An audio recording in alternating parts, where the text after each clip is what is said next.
जय भीम. सर्वांना मानाचा स्नेहाचा जय भीम आहे आणि खरोखर स्वाभिमानाचा जय भीम आहे. कारण पंढरपूर तालुक्याची लेक आपली रुपाली ताई, जी खरं रूपानं आणि विद्वत्तेनं दोन्ही रूपांनी गुणवान झालेली आहे आणि त्या रुपाली ताईचा आज आपण सत्कार करण्यासाठी आलेलो आहोत. रुपाली ताई, मी तुला विनंती करते, आधी तुझं नाव आम्हाला आणि थोडीशी माहिती दे की तू कुठून आलेस, तुझं गाव कोणतं आहे, तू कशी आलीस, ही आम्हाला थोडीशी माहिती करून दे की जेणेकरून या स्पर्धा परीक्षेमध्ये आज अनेक मुलं अभ्यास करत आहेत आणि त्यांना तुझ्याबद्दल खेड्यातून येऊन संघर्ष करतानाची जी माहिती आहे ती आम्हाला प्रेरणादायी असेल पुढे. जय भीम. माझं नाव रुपाली लहू कांबळे. मी बाळवणी तालुका पंढरपूर जिल्हा सोलापूर येथून आली. खरं तर माझं प्राथमिक शिक्षण बाळवणीमध्ये झालं, 1ली ते 4थी पर्यंत.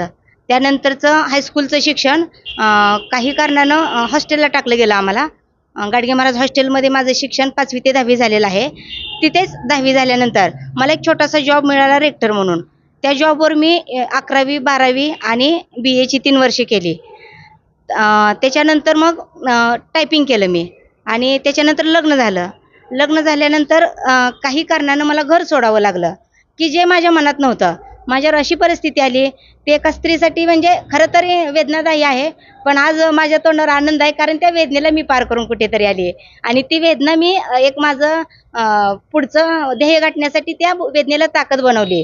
आणि त्याच्यानंतर जेव्हा मी परत पंढरपूर आले तेव्हा इथं सावरकर लायब्ररी जॉईन केली आणि तिथे अभ्यास करून त्या अभ्यासिकेचं नाव आहे डॉक्टर बाबासाहेब आंबेडकर, ज्यांनी आपल्याला शिक्षणाचा वारसा घालून दिला, ज्यांच्यामुळे आपण शिकलो, त्यांच्या लायब्ररीतून मला हे यश मिळालंय. त्यामुळे मला खूप छान छान वाटतंय. खरं तर वेदनांची फुले झाली हे तुझ्या तोंडून अनुभवलंस आणि ऐकलं आम्ही, ते खूप छान वाटलं. मला तुला असा एक प्रश्न विचारायचा की आज स्पर्धा परीक्षा मार्गदर्शन हे खेड्यापर्यंत म्हणावं तितकं पोहोचलेलं नाही, कारण काही टक्के मुली आमच्या खेड्यातून बाहेर शिकत आहेत, परंतु त्यांनी समाजाच्या दबावापोटी किंवा समाजाचा जो काही रूल आहे त्यांनी लवकर लग्न करून सासरे जाऊन धुणे भांडे, उष्टी काढा, खरकटी काढा हे करावं, ही अजून आमची मानसिकता आहे. तर असे काही पालक आहेत की ते मुलीसाठी स्वतंत्र वेळ देतात, तिला तिचं जगणं लाईफ स्वच्छ चांगलं करू शकतात, पण काही टक्केच आहेत ते. काही मुलींच्यावरती आज ही अशी दडपण आहेत की तू लग्न आधी कर नंतर अभ्यास कर. अशा मुलींना तू काय संदेश देशील? तर मला तर वाटतंय यशासाठी किंवा आपण सक्सेस व्हायसाठी कुठलं बंधन नसावं, एकतर वयाचं बंधन नसावं. आणि आपला समाज म्हणायचा गेला तर पूर्वीपासूनच फार चालली रूढी आणि परंपरा यातून ग्रासलेला आहे. तरी पण म्हणावं तितकं आज त्यात प्रगती झालेली नाही. मग अशा वेळेस मोठा प्रश्न उभा राहतो ग्रामीण महिलांचा.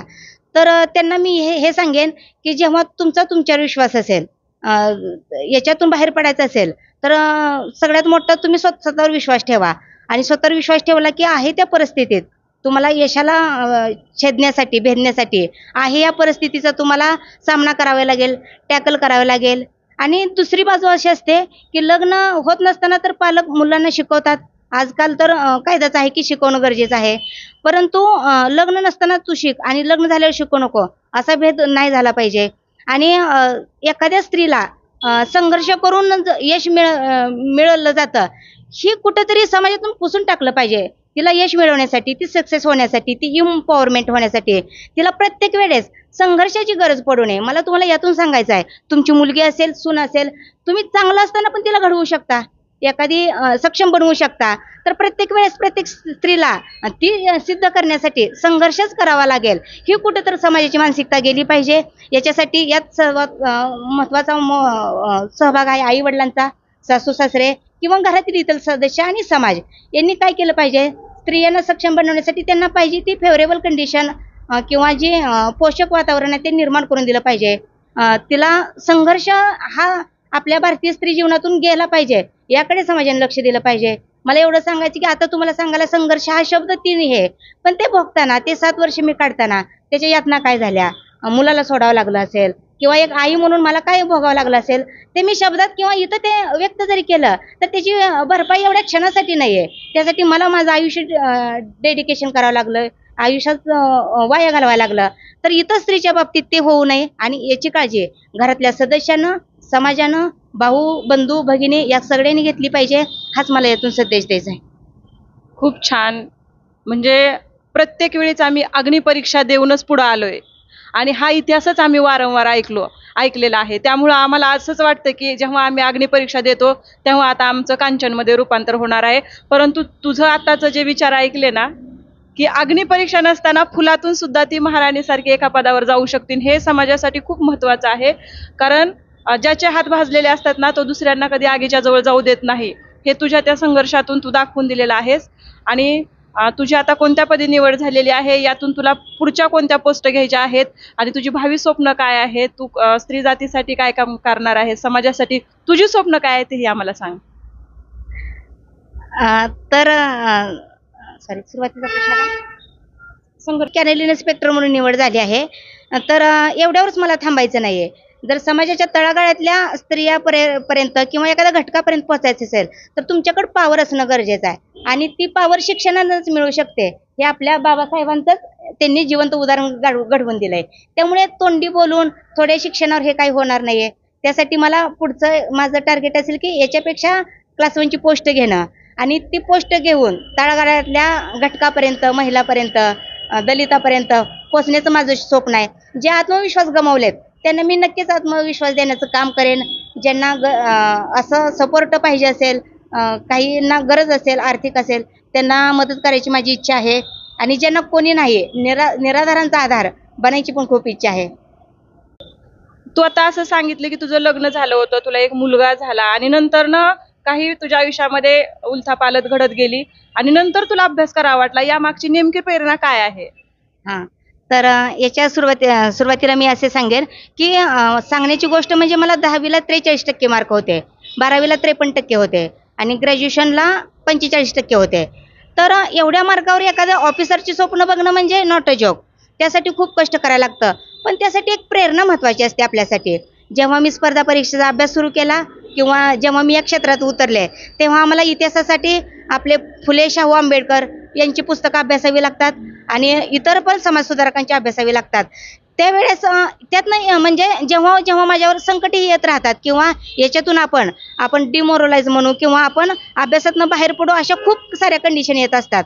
तर त्यात मात करण्यासाठी मला असं म्हणजे बाबासाहेबांचं एक उदाहरण असं आहे की त्यांना जेव्हा कॉन्स्टिट्यूशन घटना बनवायची होती तेव्हा त्यांच्याकडं 2 महिने वेळ होता.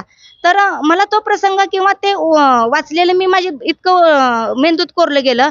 जेव्हा माझी एक्झाम असायची तेव्हा मला कधी दडपण आलं नाही.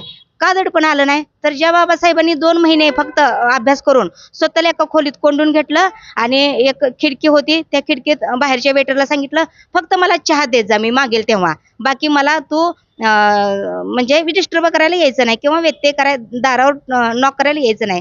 हे वाक्य ऐकायला किंवा हे सोपं आहे, पण त्यातून एवढी प्रेरणा मिळत गेली. जर आज आपल्याला आदर्श देणारे डॉक्टर बाबासाहेब आंबेडकर एवढे करतात, तर आपल्याकडे वर्षानुवर्षे मिळालेत. आणि या क्षेत्रात उतरताना असंच ठरवलं होतं की 43% ही झालं 10वी पुरतं मर्यादित आहे. स्पर्धा परीक्षेसाठी त्या मार्काचा आणि स्पर्धा परीक्षेत यश मिळवण्याचा काही संबंध नसतो. आपण जर वयाच्या 33व्या यावर क्षेत्रात उतरलो तर आपण हे त्यांच्यासारखं 2 महिने राहिलं, त्यांच्यासारखी फुल नाही, फुलाची पाकळीसारखं म्हणूया, आपण प्रयत्न करत राहू. त्यांच्यासारखं आपल्याला होता येणार नाही, पण त्यांच्यासारखं बनण्याचा तरी प्रयत्न करू. त्यामुळे जोपर्यंत मला लवकरात लवकर यश मिळवता येईल तेवढ्या दिवसात कमीत कमी वेळेत आपण यश मिळवायचं हा विचार करूनच मी आली. त्यासाठी मला त्यांचं म्हणजे मार्गदर्शन म्हणून खूप हे झाली, मदत झाली.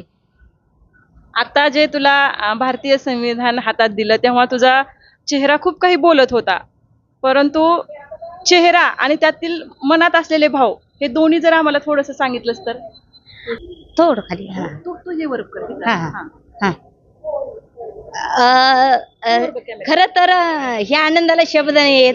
आता असं आहे की मला वाटलं नव्हतं की इतकी मोठा पुरस्कार देऊन माझा गौरव करण्यात येईल. आणि हे संविधान म्हणजे आत्मा आहे आणि या क्षेत्रात म्हणजे स्पर्धा परीक्षेचा अभ्यास करायचा असेल तर हा विषय आम्हाला आहेच. त्यामुळं त्याचं महत्त्व जे स्पर्धा परीक्षेचा अभ्यास करतात त्यांनाच माहिती. कारण ह्या संविधानामुळं आपण इथं उभे आहोत. ह्या संविधानामुळं मी आज बोलते. या संविधानामुळं जे तुमच्याशी कम्युनिकेशन करण्याची मला पॉवर मिळाली, ही पॉवर म्हणजे तुम्हाला शब्दात सांगून मिळणार नाही, ती अनुभवावी लागते. आणि जे जगतोय त्या पॉवरच्या जीवावर जगतोय आपण, त्यासाठी खूप आनंद झाला, म्हणजे शब्दच कमी आहेत. माझ्यासाठी याच्यासारखा मोठा पुरस्कार नाही आहे. आज मी खूप स्वतःला प्राऊड फील करते की मला इतका मोठा गौरव देऊन म्हणजे सत्कार करून गौरवण्यात आलं. शब्द अपुरे पडतात. माझ्यासाठी हे माझी ओळख म्हणजे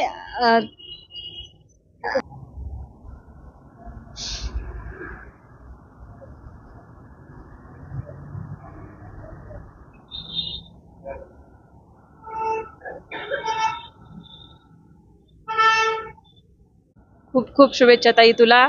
आणि लवकरच तुझं जे स्वप्न आहे ते सत्यात उतरो. पुन्हा एकदा तू या जिल्ह्याच्या मोठ्या पदावरती आम्हाला विराजमान झालेले दिसो आणि पुन्हा एकदा आम्ही याच ठिकाणी तुला सत्काराला बोलवण्याचे स्वप्न पाहत आहोत.